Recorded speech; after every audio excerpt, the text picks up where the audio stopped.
Dani's days എന്ന് പറയുന്ന ഒരു യൂട്യൂബ് ചാനലിൻ്റെ ഒരു വീഡിയോയ്ക്ക് താഴെ ഒരു കമൻറ്റ് കണ്ടു. ഫാമിലി പ്ലാനിങ് ഇല്ലാത്തത് കൊണ്ടല്ലേ ഇങ്ങനെയൊക്കെ അനുഭവിച്ചോന്ന്. ഇങ്ങനെ ഒരു കമൻറ്റ് ഇടാനുള്ള റീസൺ എന്ന് പറഞ്ഞാൽ അവർക്ക് 2 കുഞ്ഞുങ്ങളുണ്ട്. മൂത്ത കുട്ടിക്ക് 2 വയസ്സ്, ഇപ്പം രണ്ടാമതൊരു കുഞ്ഞ് ഉണ്ടായിട്ടുണ്ട്.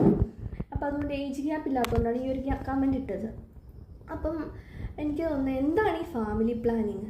ഇപ്പോൾ മിക്ക പെൺകുട്ടികളും കല്യാണം കഴിക്കുന്നത് ഒരു 30 വയസ്സ്, 27 അങ്ങനെ ആ ഏജിൽ കല്യാണം കഴിക്കുന്ന വളരെ കുറച്ച് ആളുകളേ ഉള്ളൂ.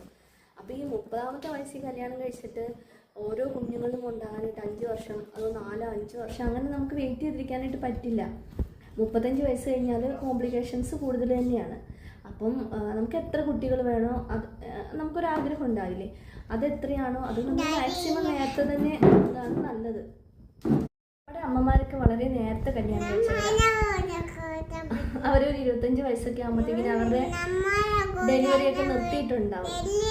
പിന്നെ എത്ര കുട്ടികൾ അടുത്തടുത്തുണ്ടായെന്ന് വെച്ചാലും ആ മക്കളെ എല്ലാം നോക്കുന്നത് അവരുടെ പേരൻസ് തന്നെയാണ്.